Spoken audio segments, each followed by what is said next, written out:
Hello all. Here we go. Right. Now then, let us set the scene. And today we're going to deal with, we've already dealt with one. We're going to deal with three answers to the Rav Huna conundrum. Okay.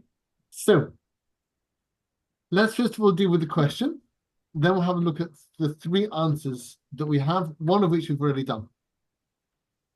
So the question was, the Brisa says that if we've got a lender and a borrower, and the borrower gives the lender our famous fridge as collateral for the loan, and then the fridge goes missing. We don't know where it is. And the lender and the borrower dispute how much the fridge was worth and how much of a payer for the loan it should be.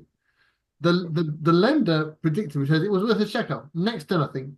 So I want almost all of my seller back. The borrower only admits to a part of what the lender demands of him. Namely, he says the fridge was worth 3 dinar, so he only owes 1 dinar, there being 4 dinar in the cellar. This is our situation.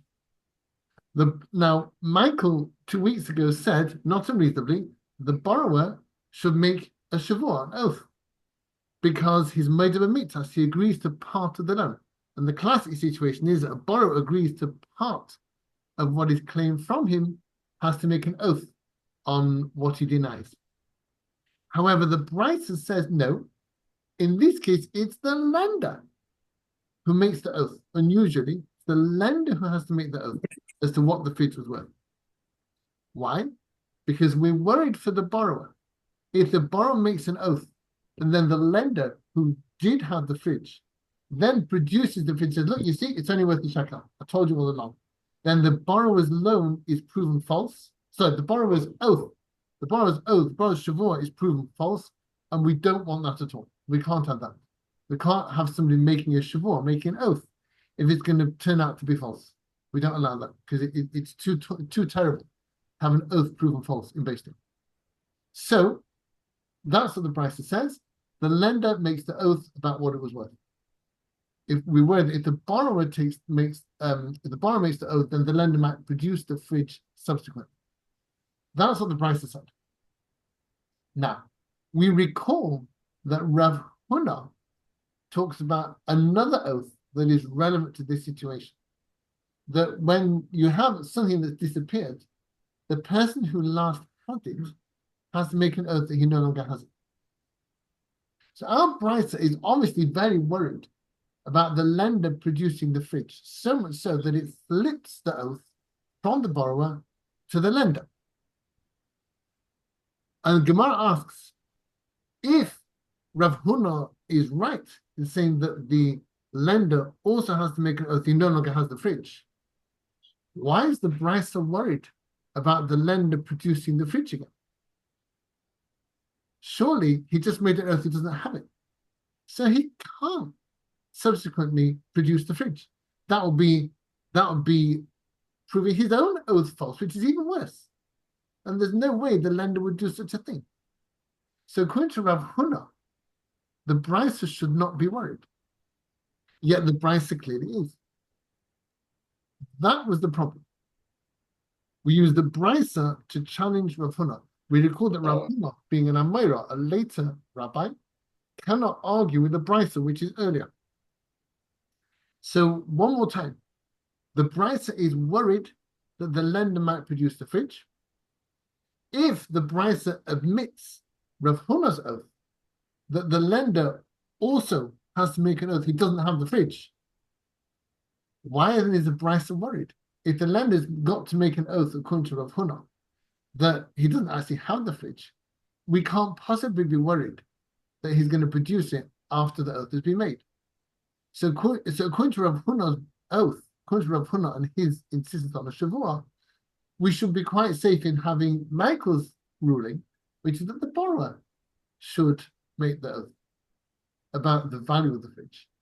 And we're not worried about the lender producing the fridge because the lender, according to Rav Huna, has to make an oath that he doesn't have the fridge. So the Brisa contradicts Rav Huna. Everybody with me so far? Rav Huna. Rav Huna is not with us. So, first of all, we have our failed answer, Rava. Rava says, the Bryce is talking in a special case, where Rav Huna would not require his oath at all. What's the special case according to Rava? That the fridge got burnt down. It got caught in a catastrophic fire. The witnesses to this effect, no dispute whatsoever. Witnesses saw it. It got struck by lightning. It melted to scrap iron, and that's it.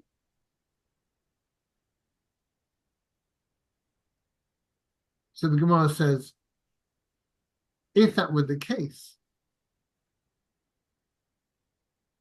then Rav Huna wouldn't require his oath. Fair enough. But then also, the prices shouldn't be worried. The prices shouldn't worry about the borrower making oath, the lender producing the fridge. Because we know that the fridge is being struck by lightning and is no longer there. So the price's worry should go away, according to Rava's answer. Why does the price still insist that the lender makes the oath about the value rather than the borrower? So Rava's clearly wrong.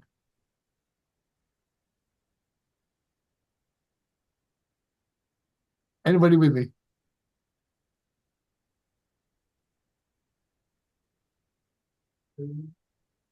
Yes. Well, the Gemara rejects the answer. Okay, so I mean, I do have one question here in the middle of it. I know we moved to the borrower being the one that has to take the oath. Yeah. Because he is in charge of it, and we don't know what he's done with it, and we don't. You mean the lender? The lender. Sorry, the lender. Yeah. We don't know what he's doing with. But my problem here is that the lender doesn't really know the value. So the borrower is the person who actually knows what the fridge is worth because it's his fridge. So he actually knows the value and has a little advantage over this whole thing. So he's making an oath of something. Quite honestly, he doesn't really know the value. So if he undervalues it, the lender is saying, great, he's undervalued it, I can't lose because he's just made an oath. So is that, there's not a fair, this doesn't seem fair.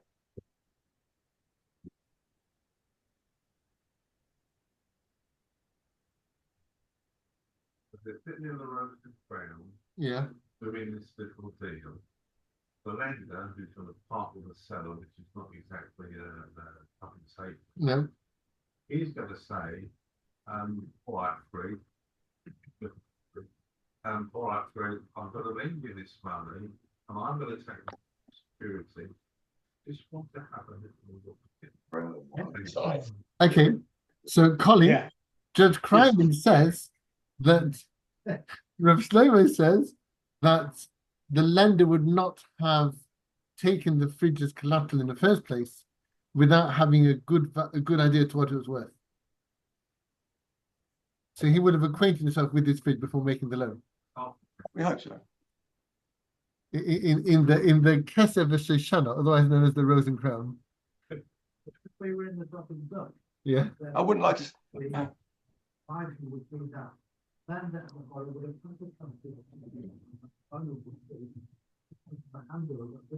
Michael likewise says that there would be a good assessment to the fish by all parties. So, granted, I agree with all of that, but actually, the Brycer is saying, or it's making a condition of actually there's a different value here. They're now arguing the value, saying, well, actually, it's lost and it's worth this. Oh no, it's worth that. Right. So I'm saying at that point, the advantage is with the borrower because he knew the value. So why are now the person that had to take the oath, being the lender, is put in a position where he's being told actually that's not the price. I hear what you're saying. But it's quite. I'm gonna come up with a primitive answer. The Gemara doesn't acknowledge this as a factor. So clearly we must be talking a case where the difference between the lenders and borrowers' perceptions isn't relevant. We must say that. So let me change the example for a moment. If you're talking about a car, where the service history is very important. Yeah. then you're right. The borrower has much more credibility because it was his car for many years, and he knows, well, the service history, the warranties, what's happened to the car, the crashes and whatever over the years, where it's been kept, all these things. The lender probably has less of an idea, unless you go with the gentleman's ideas here. But as I said, the fact is, the Gemara doesn't mention, but the Gemara doesn't mention what you're saying. So we must be talking about something that doesn't have such a disparity in credibility between borrower and lender. You must say that. Okay. I have to. But no, I understand it. But I just don't. It's a sort of little bit of a grey area because it's a very important point when we come to the part of how much he's going to pay. Yeah. No, I hear, but we must say that's not relevant. I've got to. Okay. I mean, like we said so often, the Gemara sometimes deal with paper cutout cases just to get to the point of the law. But you're right. In real life, with all its mess, you could well be right. Yeah, depending on So Rabbi, if you're saying that it doesn't maybe tally exactly for the fridge, what type of what would it tally for? What would this work for? What type of object, or if it wouldn't work for a fridge? Give me an example if you can. Okay. Jewelry, a Cartier watch, a work of art. Okay. Where it's very much a matter of public record. What the thing is, what its provenance was, what it's worth. So, for example, if I wanted to use, I don't know, someone got clutching up our house, something like the Mona Lisa. I got to kick around in my back entry there. Stuck on the wall. So there she is, and I know what she's worth by and large. Or the old Picasso that you throw in there. You know what these things are worth. I got too many. I'm going to tell you something very interesting that came into my mind this week, and I thought of this. I watched these videos about these people who go into these pawn shops to sell particular items. Yeah. And a guy walked in and he had a Rolex, and it was a particular Rolex, and the guy went to his valuer, and the guy looked at it. He looked at the piece and everything, and he was convinced it was worth £20,000. Right. But actually, someone had been the most unbelievable forger and actually taken the original workings of everything and put it in a whole new case. So it wasn't actually worth what the guy was going to pay him for it. Right. Would have been worth nothing at that point, zero. Yes, it was worth very, very little. So what I'm saying underneath all this is that all the intentions might be good on all sides, but someone may be, you just never really know the true value of something if someone is trying it on with somebody or trying to deceive them. Yeah. So to that, I say you're absolutely right. And ein ladain elamasha ein abroyos. The dain only has what his eyes can see. And truth is, we don't actually have the fridge there. All we've got is the word of the lender versus the word of the borrower. We can't see the evaluation.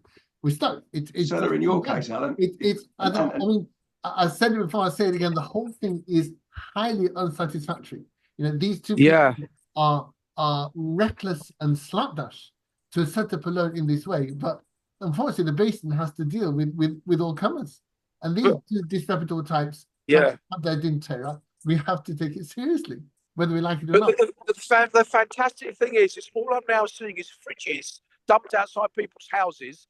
Every time I'm watching videos about the value of things, and I'm thinking about this at the same time, which is unbelievable, really. Yeah. Well, Next time you see it, see if you got my smoked salmon in one of those fridges that I lost in Edgebury Lane. Well, we dumped our own fridge on our own driveway in the hope that people would take it away for scrap metal, and they did. First of all, the motor went, and then the whole thing went. It just got taken. We were delighted. Saved us the bother of taking it. My last question, Rabbi. At the conclusion of all of this, are you going to say at the end that there isn't a definitive answer at the end of all of this? We have all these discussions about all the different views, but is there a definitive answer at the end of all of this that is the truth? So the answer is probably not. The answer is all we have is the word of the lender versus the word of the borrower. That's all we have. And we have to go with that because that's all there is. It's very complicated. But that's how it is. In answer to the watch, Alan, you've got to take a risk. Very good.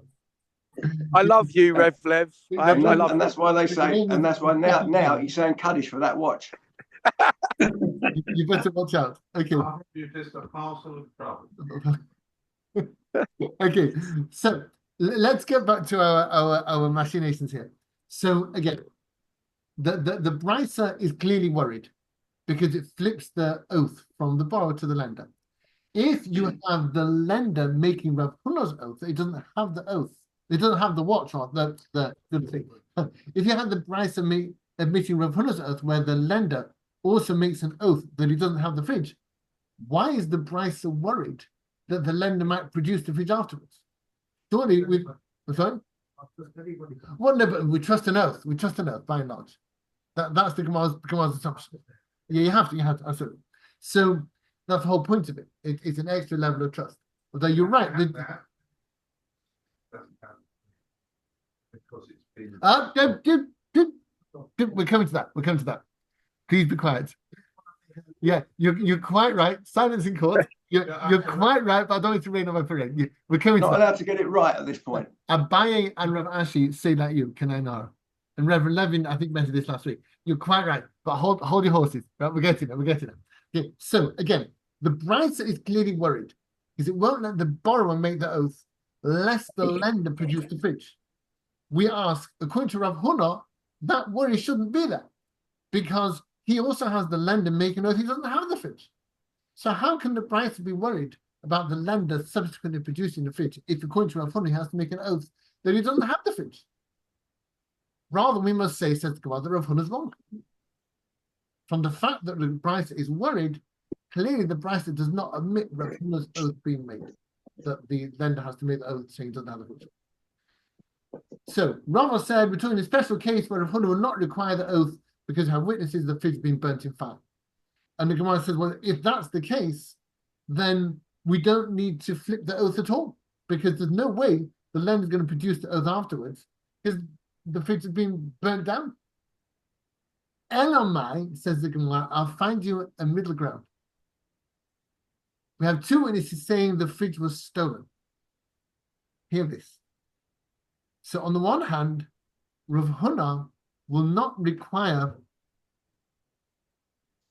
On one hand, Rav Huna will not require the lender to say, I don't have the fridge, because we know it doesn't have the fridge. How the witness it was stolen. It just doesn't have the fridge now. Doesn't have it now.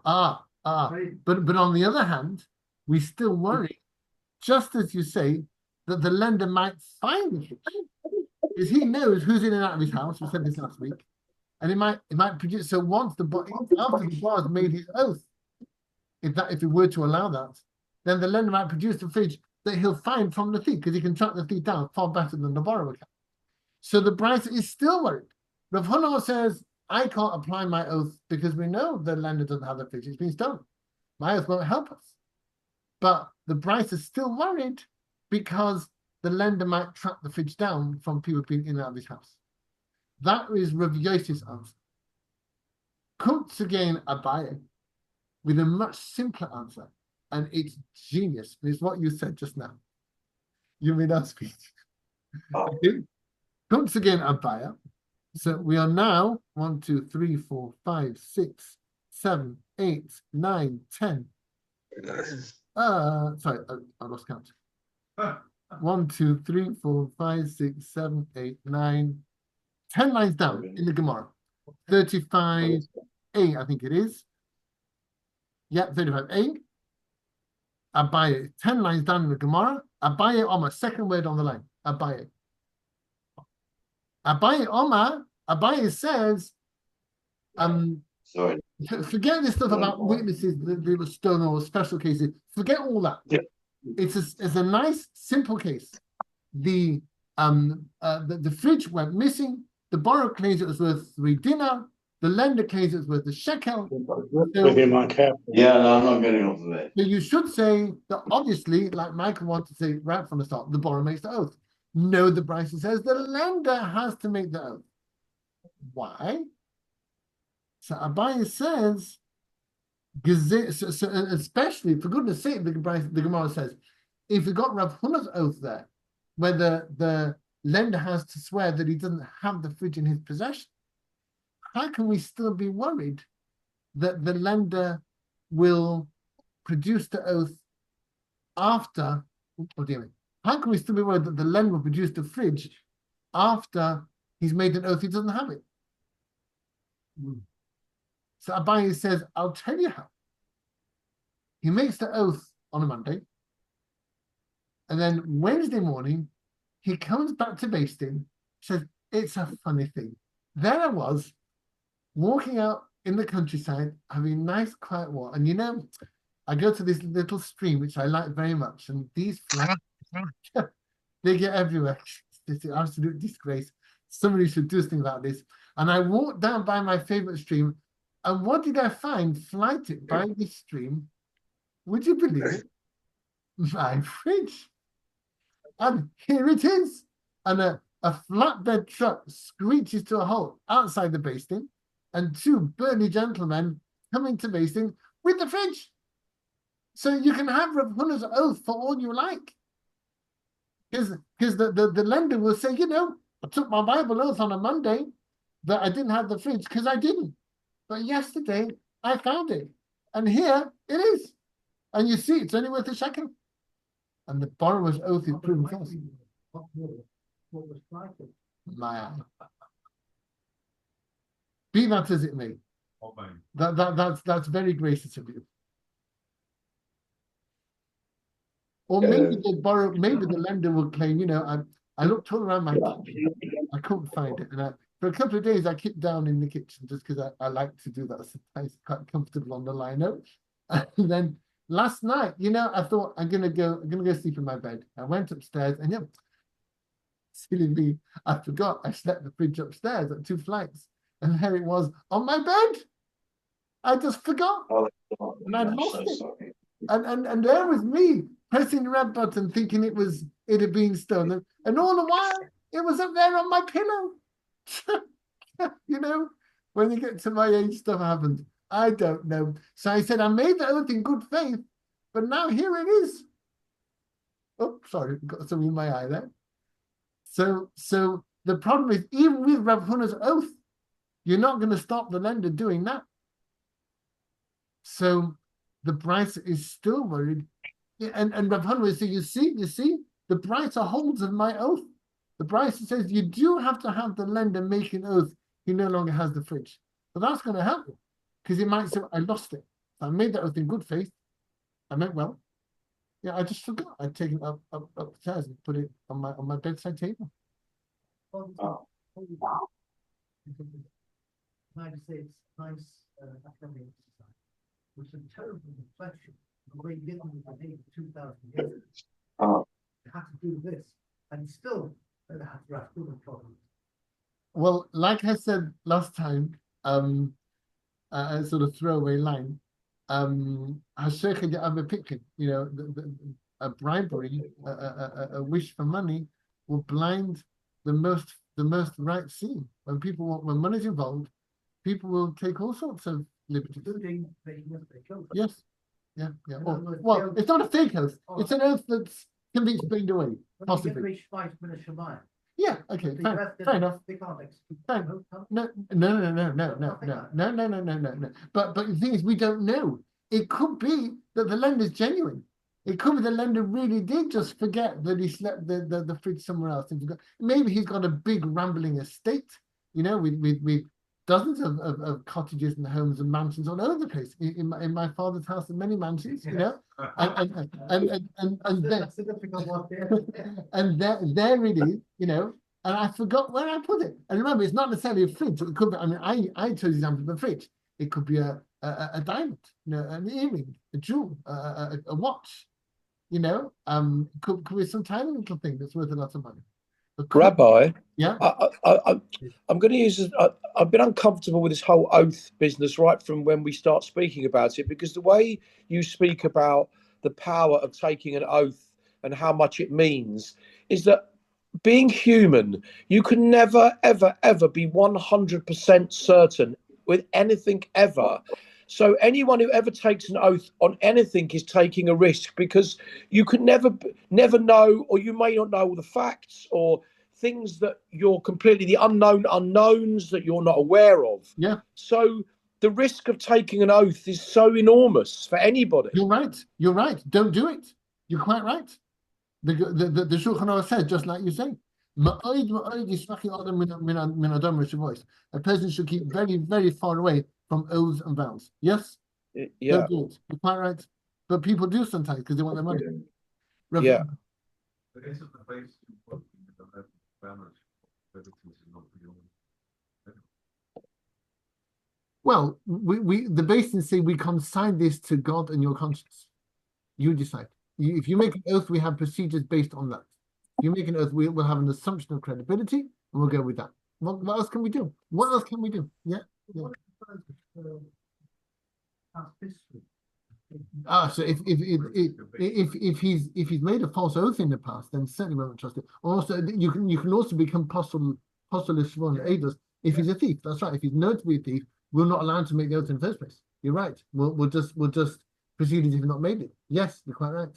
So, for example, if somebody who is disqualified from making oaths claims it only owes a certain amount of a loan, we'll make him pay the whole amount because you can't make an oath and get away with something. No, all right. So you're entirely right. What can I do?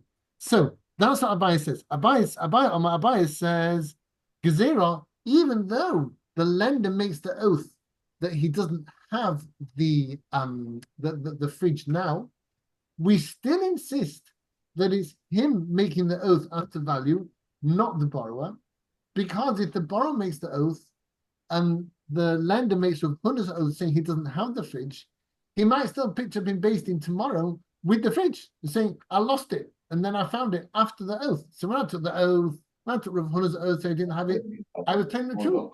But now I found it, and look, it's only worth a shekel. So what do you want from me? I'm allowed to bring it to Beis Din. And it could be, we don't know. It could be that the lender's telling the truth. It could be a bit forgetful. One forgets stuff. Stuff happens.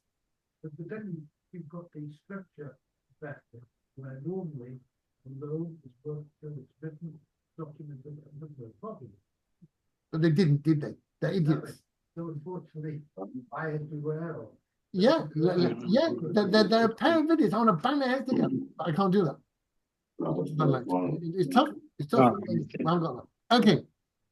Now. Okay. Are they just joking out there? Where somebody was trying to catch Then they'll come in. Yeah. Hello. Yeah. Hi. Hello there. Hello. Hi. Hi. I'm Robert D'Souza. Yeah. Someone needs to go on mute. I don't think so. Right. Yeah. Okay. Good luck to you. Hello. David, you need to go on mute, my friend. Hello. I'm David. You need to go on mute, David. The Gemara is full of the Gemara itself talks about people manipulating.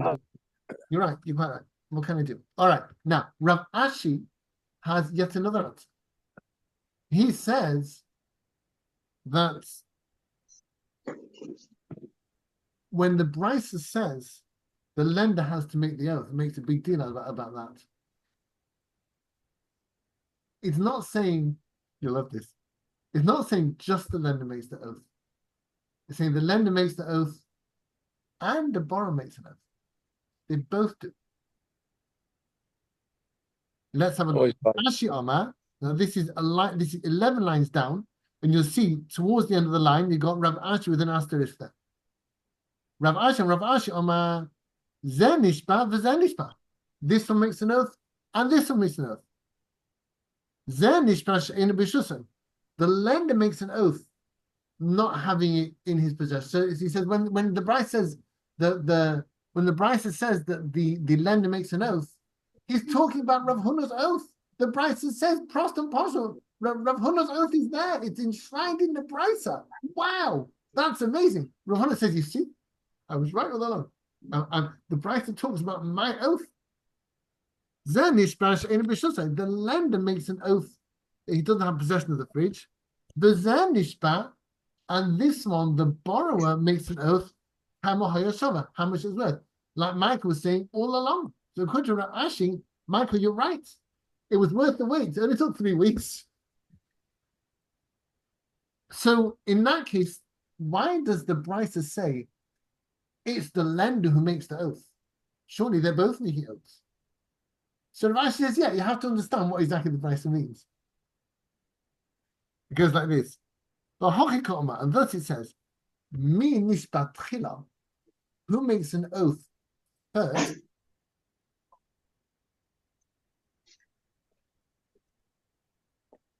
Malva nishbat chila. The lender makes an oath first.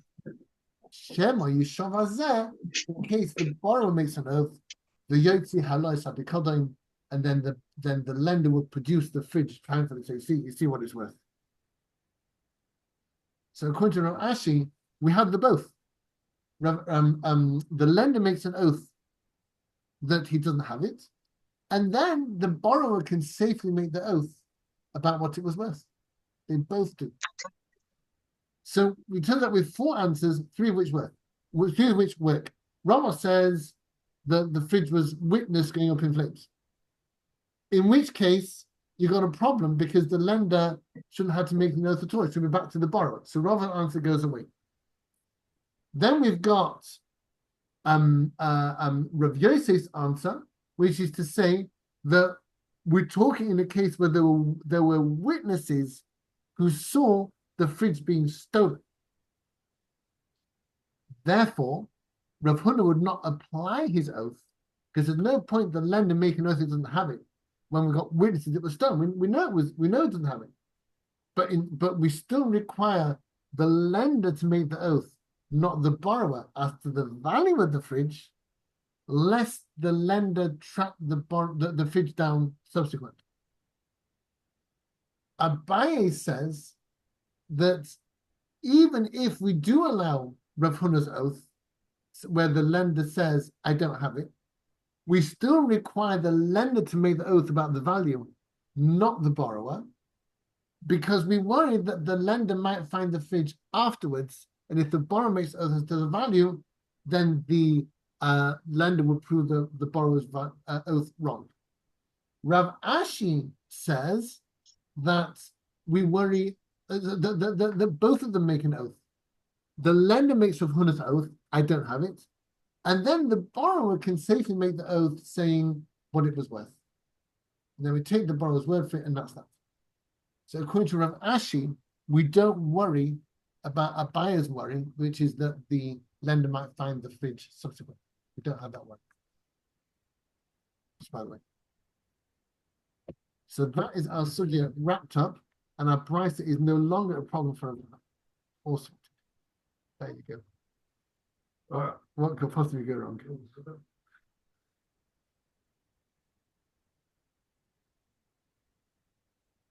Now, which one is the correct one, though? So there's different definitions. So which is the correct definition? Which one do we go with? So if you look in the Gemara again, you see I've got it up here. I'm not sure if every Gemara has this, but it's here on mine in the screen share. If you look at where it says Rav Ashi Omar, there's a little aleph by where it says Zenishba. And then there's a little base by Mava Nishba Tchila, which means that the halacha is like this. It takes us to references in the Shulchan Aruch about this. So we follow Rav Ashi, who says that they both make a shavua. Rav Ashi was the one who compiled the Gemara.